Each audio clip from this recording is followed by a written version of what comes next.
suatu tunas akan keluar dari tunggul Isai, dan taruk yang akan tumbuh dari pangkalnya akan berbuah. Roh Tuhan akan ada padanya, roh hikmat dan pengertian, roh nasihat dan keperkasaan, roh pengenalan dan takut akan Tuhan.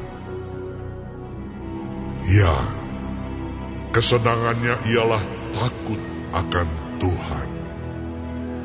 Ia tidak akan menghakimi dengan sekilas pandang saja, atau menjatuhkan keputusan menurut kata orang. Tetapi ia akan menghakimi orang-orang lemah dengan keadilan, dan akan menjatuhkan keputusan terhadap orang-orang yang tertindas di negeri dengan kejujuran. Ia akan menghajar bumi dengan perkataannya, seperti dengan tongkat, dan dengan nafas mulutnya ia akan membunuh orang fasik. Ia tidak akan menyimpang dari kebenaran dan kesetiaan. Seperti ikat pinggang tetap terikat pada pinggang. Serigala akan tinggal bersama domba, dan macan tutul akan berbaring di samping kambing. Anak lembu dan anak singa akan makan rumput bersama-sama, dan seorang anak kecil akan menggiringnya. Lembu dan beruang akan sama-sama makan rumput, dan anaknya akan sama-sama berbaring, sedang singa akan makan jerami seperti lembu. Anak yang menyusu akan bermain-main dekat liang ular tedung, dan anak yang cerai susu akan mengulurkan tangannya ke sarang ular beludak.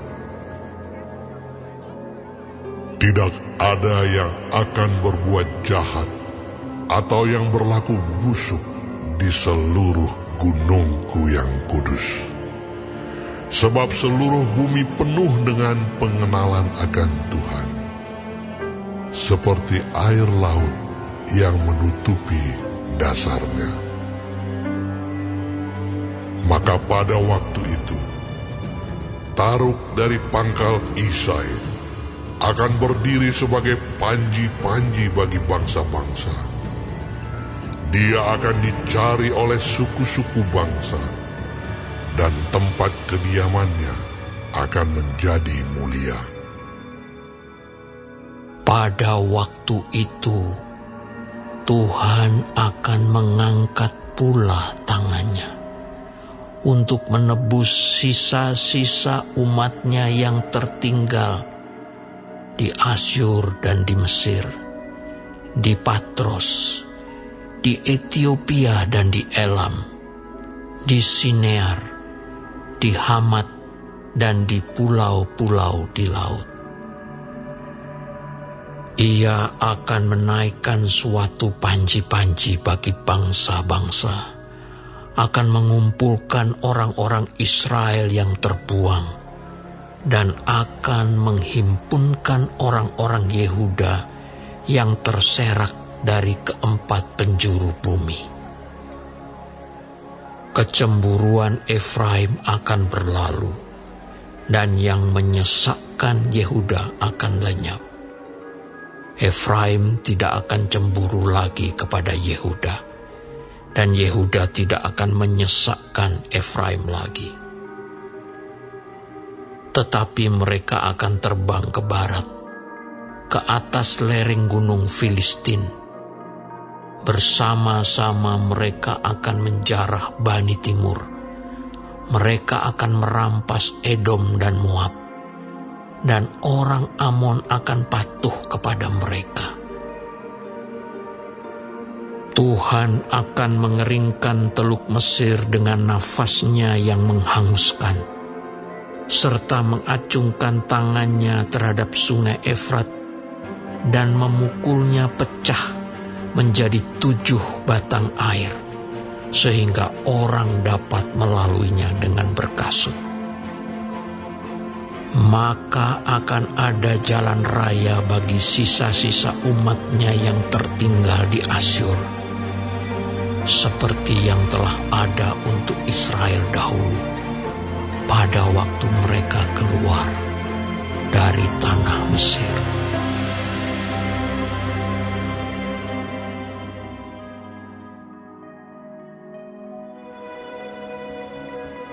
Pada waktu itu, engkau akan berkata, Aku mau bersyukur kepadamu ya Tuhan, karena sungguh pun engkau telah murka terhadap aku. Tetapi murkamu telah surut dan engkau menghibur aku. Sungguh, Allah itu keselamatanku. Aku percaya dengan tidak gementar, sebab Tuhan Allah itu kekuatanku dan mazmurku. Ia telah menjadi keselamatanku. maka kamu akan menimba air dengan kegirangan dari mata air keselamatan. Pada waktu itu, kamu akan berkata, Bersyukurlah kepada Tuhan, panggillah namanya, beritahukanlah perbuatannya di antara bangsa-bangsa. Masyurkanlah bahwa namanya tinggi luhur. Bermasmurlah bagi Tuhan, sebab perbuatannya mulia. Baiklah hal ini diketahui di seluruh bumi. Berserulah dan bersorak-sorailah, hai penduduk Sion. Sebab yang Maha Kudus, Allah Israel, agung di tengah-tengahmu.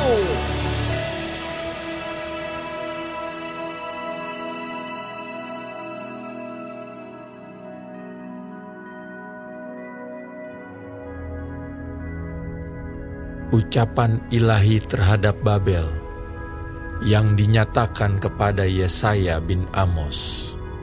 Naikkanlah panji-panji di atas gunung yang gundul. Berserulah terhadap mereka dengan suara nyaring. Lambaikanlah tangan, supaya mereka masuk ke pintu-pintu gerbang para bangsawan.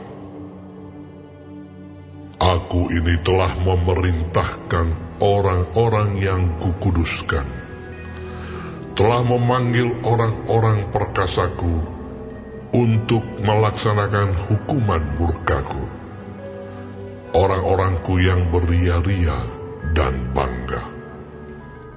ada suara keramaian di atas gunung-gunung, seperti suara kumpulan orang yang besar jumlahnya. Suara kegaduhan dari kerajaan-kerajaan, dari bangsa-bangsa yang berkumpul. Tuhan semesta alam sedang memeriksa pasukan perang. Mereka datang dari negeri yang jauh, ya, dari ujung langit, yaitu Tuhan serta yang melaksanakan amarahnya untuk merusakkan seluruh bumi. Merataplah, sebab hari Tuhan sudah dekat. Datangnya sebagai pemusnahan dari Yang Maha Kuasa. Sebab itu semua tangan akan menjadi lemah lesu. Setiap hati manusia akan menjadi tawar, dan mereka akan terkejut. Sakit mulas dan sakit beranak akan menyerang mereka. Mereka akan menggeliat kesakitan seperti perempuan yang melahirkan. Mereka akan berpandang-pandangan dengan tercengang-cengang. Muka mereka seperti orang yang demam. Sungguh, hari Tuhan datang dengan kebengisan, dengan gemas, dan dengan murka yang menyala-nyala, untuk membuat bumi menjadi sunyi sepi, dan untuk memusnahkan daripadanya orang-orang yang berdosa. Sebab bintang-bintang dan gugusan-gugusannya di langit tidak akan memancarkan cahayanya. Matahari akan menjadi gelap pada waktu terbit, dan bulan tidak akan memancarkan sinarnya. Kepada dunia akan kubalaskan kejahatannya, dan kepada orang-orang fasik kesalahan mereka. Kesombongan orang-orang pemberani akan kuhentikan, dan kecongkakan orang-orang yang gagah akan kupatahkan. Aku akan membuat orang lebih jarang daripada emas tua, dan manusia lebih jarang daripada emas Ofir. Sebab itu aku akan membuat langit gemetar, dan bumi pun akan bergoncang dari tempatnya pada waktu amarah Tuhan semesta alam, dan pada hari murkanya yang menyala-nyala. Seperti kijang yang dikejar-kejar, dan seperti domba yang tidak digembalakan, demikianlah mereka akan berpaling, masing-masing kepada bangsanya, dan melarikan diri, masing-masing ke negerinya. Setiap orang yang didapati akan ditikam, dan setiap orang yang tertangkap akan rebah mati oleh pedang. Bayi-bayi mereka akan diremukkan di depan mata mereka. Rumah-rumah mereka akan dirampoki, dan istri-istri mereka akan ditiduri. Lihat, aku menggerakkan orang Madai melawan mereka, orang-orang yang tidak menghiraukan perak dan tidak suka kepada emas. Panah-panah mereka akan menembus orang-orang muda. Mereka tidak akan sayang kepada buah kandungan, dan mereka tidak menaruh kasihan kepada anak-anak. Dan Babel yang permai di antara kerajaan-kerajaan, perhiasan orang Kasdim, perhiasan orang Kasdim yang megah, akan sama seperti Sodom dan Gomora pada waktu Allah menunggang balikannya. tidak ada penduduk untuk seterusnya, dan tidak ada penghuni turun-temurun. Orang Arab tidak akan berkemah di sana, dan gembala-gembala tidak akan membiarkan hewannya berbaring di sana. Tetapi yang akan berbaring di sana ialah binatang gurun, dan rumah-rumah mereka akan penuh dengan burung hantu.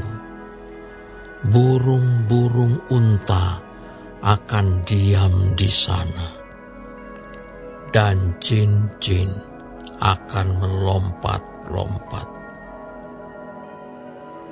Anjing-anjing hutan akan menyalak di dalam puri-purinya, dan serigala-serigala di dalam istana-istana kesenangan. Waktunya akan datang segera, dan usianya tidak akan diperpanjang.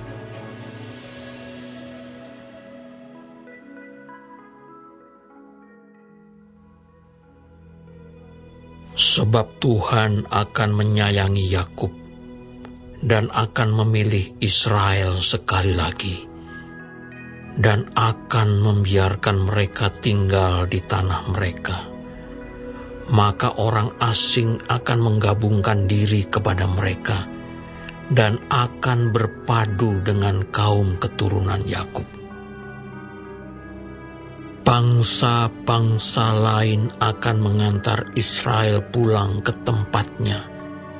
Lalu kaum Israel akan memiliki bangsa-bangsa itu di tanah Tuhan sebagai hamba-hamba lelaki dan hamba-hamba perempuan. Demikianlah mereka akan menawan orang-orang yang menawan mereka, dan akan berkuasa atas para penindas mereka.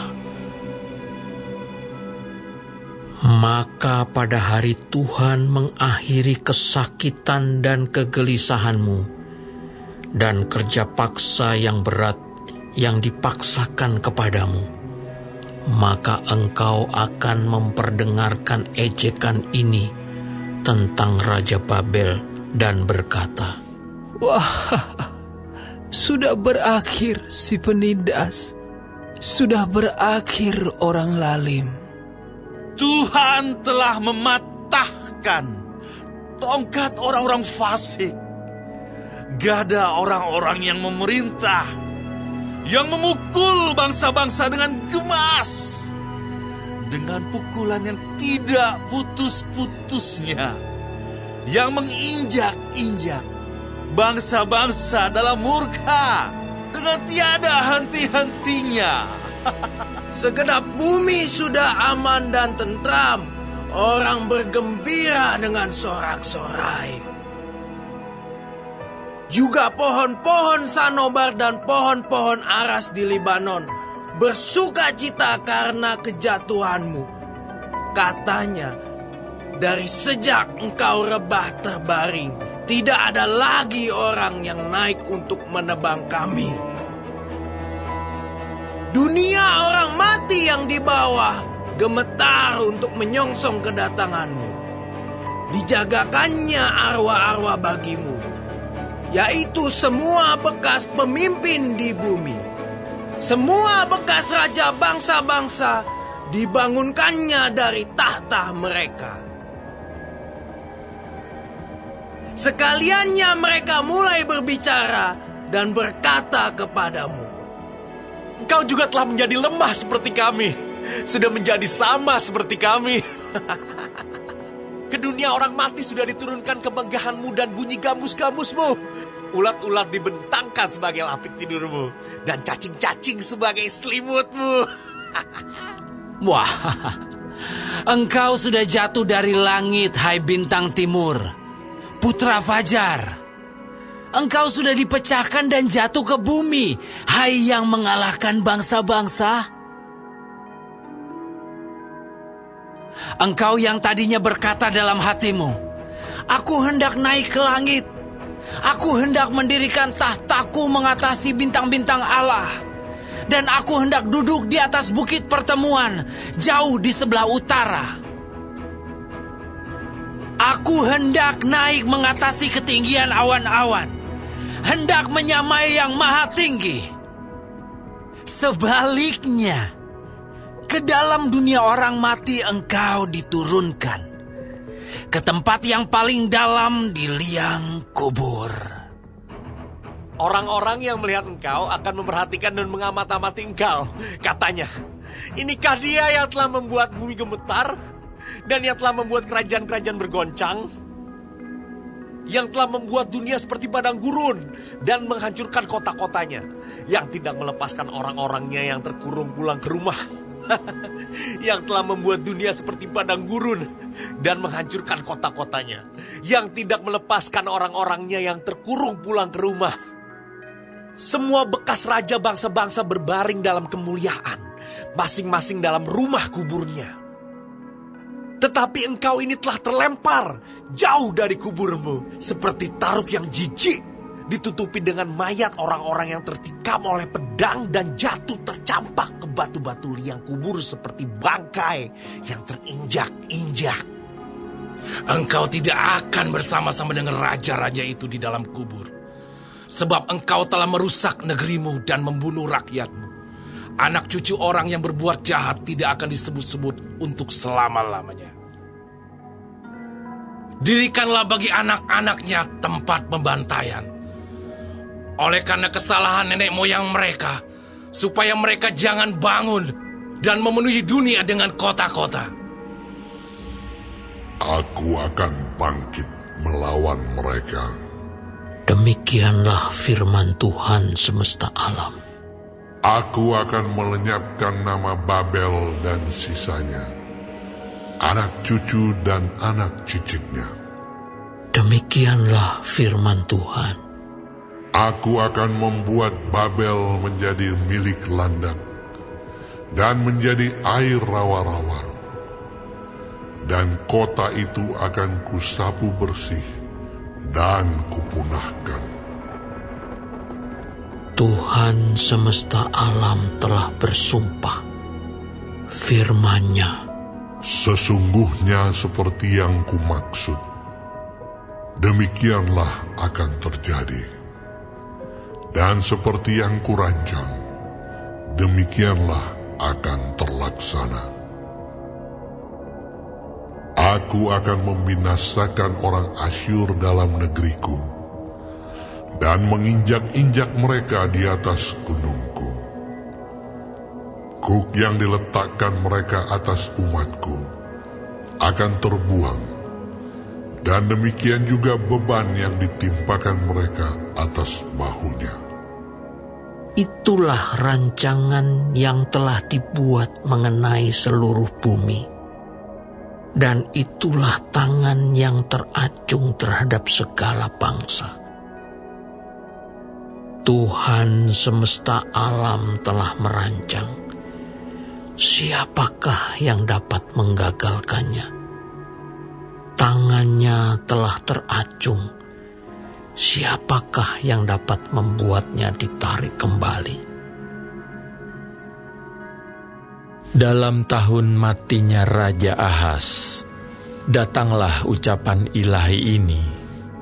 Janganlah bersukaria, hai segenap Filistia, karena walaupun gada orang yang memukul engkau sudah patah, tetapi dari keturunan ular itu akan keluar ular beludak, dan anaknya akan menjadi ular naga terbang. Yang paling hina dari umatku akan mendapat makanan, dan orang-orang miskin akan diam dengan tenteram. Tetapi keturunanmu akan kumatikan dengan kelaparan, dan sisa-sisamu akan kubunuh. Merataplah, hai pintu gerbang. Berteriaklah, hai kota. Gemetarlah, hai segenap Filistia. Sebab di sebelah utara sudah mengepul asap perang, dan barisan musuh maju tanpa ada yang mundur.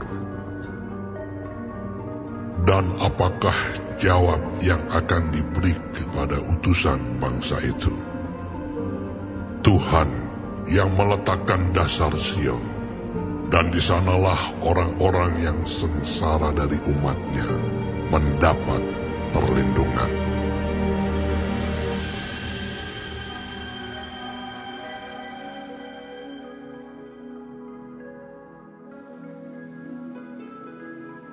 Memang perjanjian yang pertama juga mempunyai peraturan-peraturan untuk ibadah dan untuk tempat kudus buatan tangan manusia. Sebab ada dipersiapkan suatu kemah, yaitu bagian yang paling depan, dan di situ terdapat kaki dian dan meja dengan roti sajian. Bagian ini disebut tempat yang kudus. Di belakang tirai yang kedua, terdapat suatu kemah lagi, yang disebut tempat yang maha kudus. Di situ terdapat mezbah pembakaran ukupan dari emas, dan tabut perjanjian, yang seluruhnya disalut dengan emas. Di dalam tabut perjanjian itu tersimpan buli-buli emas berisi mana, tongkat Harun yang pernah bertunas, dan loh-loh batu yang bertuliskan perjanjian. Dan di atasnya kedua kerup kemuliaan yang menaungi tutup pendamaian. Tetapi hal ini tidak dapat kita bicarakan sekarang secara terperinci. Demikianlah caranya tempat yang kudus itu diatur. Maka imam-imam senantiasa masuk ke dalam kemah yang paling depan itu untuk melakukan ibadah mereka. Tetapi ke dalam kemah yang kedua, hanya imam besar saja yang masuk sekali setahun, dan harus dengan darah yang ia persembahkan karena dirinya sendiri, dan karena pelanggaran-pelanggaran yang dibuat oleh umatnya dengan tidak sadar. Dengan ini Roh Kudus menyatakan bahwa jalan ke tempat yang kudus itu belum terbuka selama kemah yang pertama itu masih ada. Itu adalah kiasan masa sekarang. Sesuai dengan itu dipersembahkan korban, dan persembahan yang tidak dapat menyempurnakan mereka, yang mempersembahkannya menurut hati nurani mereka. Karena semuanya itu, di samping makanan, minuman, dan pelbagai macam pembasuhan, hanyalah peraturan-peraturan untuk hidup insani yang hanya berlaku sampai tibanya waktu pembaharuan. Tetapi Kristus telah datang sebagai imam besar untuk hal-hal yang baik yang akan datang. Ia telah melintasi kemah yang lebih besar dan yang lebih sempurna, yang bukan dibuat oleh tangan manusia. Artinya yang tidak termasuk ciptaan ini. Dan ia telah masuk satu kali untuk selama-lamanya ke dalam tempat yang kudus, bukan dengan membawa darah domba jantan dan darah anak lembu, tetapi dengan membawa darahnya sendiri. Dan dengan itu, ia telah mendapat kelepasan yang kekal. Sebab, jika darah domba jantan dan darah lembu jantan dan percikan abu lembu muda menguduskan mereka yang najis, sehingga mereka disucikan secara lahiriah, betapa lebihnya darah Kristus, yang oleh Roh yang kekal telah mempersembahkan dirinya sendiri kepada Allah sebagai persembahan yang tak bercacat, akan menyucikan hati nurani kita dari perbuatan-perbuatan yang sia-sia, supaya kita dapat beribadah kepada Allah yang hidup. Karena itu, ia adalah pengantara dari suatu perjanjian yang baru, supaya mereka yang telah terpanggil dapat menerima bagian kekal yang dijanjikan. Sebab ia telah mati untuk menebus pelanggaran-pelanggaran yang telah dilakukan selama perjanjian yang pertama. Sebab di mana ada wasiat, di situ harus diberitahukan tentang kematian pembuat wasiat itu. Karena suatu wasiat barulah sah kalau pembuat wasiat itu telah mati, sebab ia tidak berlaku selama pembuat wasiat itu masih hidup. Itulah sebabnya, maka perjanjian yang pertama tidak disahkan tanpa darah. Sebab sesudah Musa memberitahukan semua perintah hukum Taurat kepada seluruh umat, ia mengambil darah anak lembu dan darah domba jantan serta air, dan bulu merah dan hisop, lalu memerciki kitab itu sendiri dan seluruh umat, sambil berkata, "Inilah darah perjanjian yang ditetapkan Allah bagi kamu."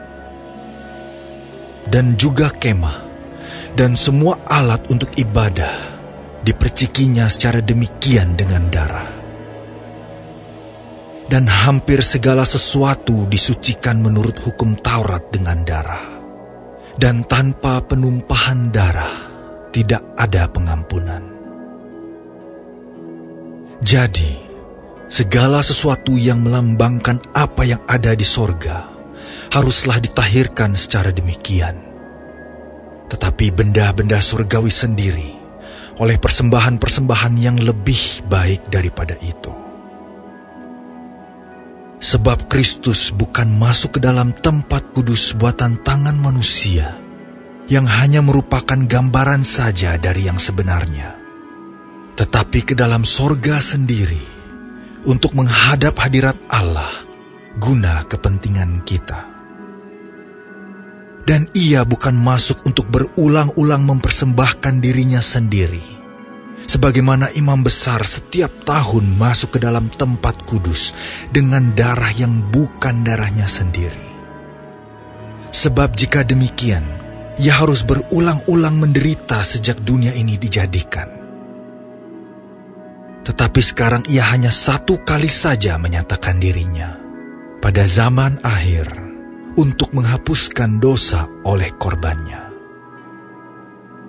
Dan sama seperti manusia, ditetapkan untuk mati hanya satu kali saja, dan sesudah itu dihakimi.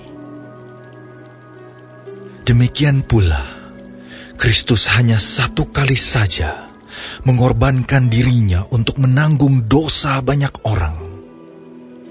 Sesudah itu ia akan menyatakan dirinya sekali lagi, tanpa menanggung dosa, untuk menganugerahkan keselamatan kepada mereka yang menantikan dia.